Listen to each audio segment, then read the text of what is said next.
So Magna Mundi is a grand strategy game where you get to play a country over from the 15th century to the 19th century.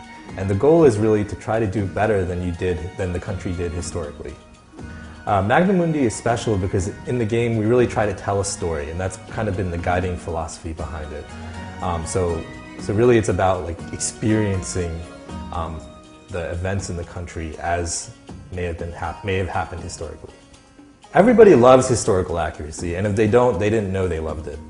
So we are really big fans of Europa Universalis at Magna Mundi. In fact, such big fans that our lead designer, Carlos Gustavo, and CEO of Universo Virtual, started to mod out of his own free time Europa Universalis. So that's how enthusiastic we were. And we grew from a mod team, and eventually we were offered the opportunity to work with Paradox using the Clausewitz engine on Europa, that was used for such titles as Europa Universalis 3 and Hearts of Iron 3 and Victoria 2. So we were offered the opportunity to work with that, and we were very excited to be able to bring some of our own vision to that. So there are several differences between Magna Mundi and Europa Universalis 3.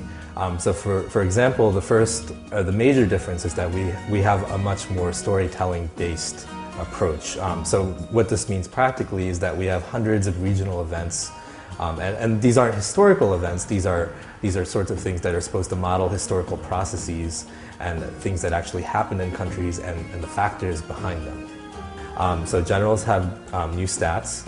Also, they have traits, and finally, they have a rank, which will play a role in how units fight in combat.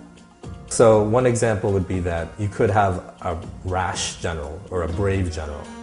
And in certain circumstances, this could be a fantastic thing. Like a brave general leads your troops into a glorious victory. But it could also be a really bad thing too, because maybe the same brave general takes a hopelessly outnumbered force and manages to get it annihilated. So you could have traits work for you and against you. And in some cases, maybe a coward is better than a brave man. So in Magna Mundi, we have 3 phases of land combat. The first phase is kind of a scouting phase where the armies really don't know where each other are. So they're trying to find each other on the field of combat. And after this is done, the next phase is the skirmishing phase. So you can think of this as kind of positional warfare, where the armies are flanking each other or crossing rivers. They're trying to get strategic advantage before the battle. Finally, there's the decisive phase. So if both generals want to force the issue, this can happen. Or if one general outmaneuvers the other, then this phase may also begin. And in this phase, it's kind of like a pitched battle. So this is the day when the battle will be fought and everything will be decided. In general, all of the phases are important because if you do very well in the scouting phase and the skirmishing phase, you will be better positioned for the decisive phase.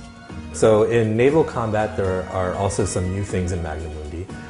The first thing is that 2 fleets need to find each other in combat. They don't necessarily know where each other are. So spotting is the crucial first phase of naval combat.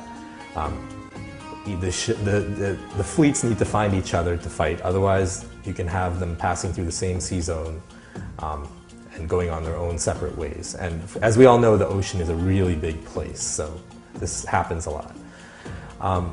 After the spotting is done and you've seen the enemy, then at that point you start your strategic phase. So you're starting to maneuver your fleets to try to get advantages like the wind.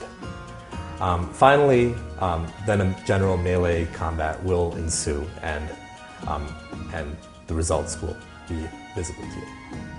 We are working very hard to include all of these combat things and make sure that they're displayed very effectively in the interface.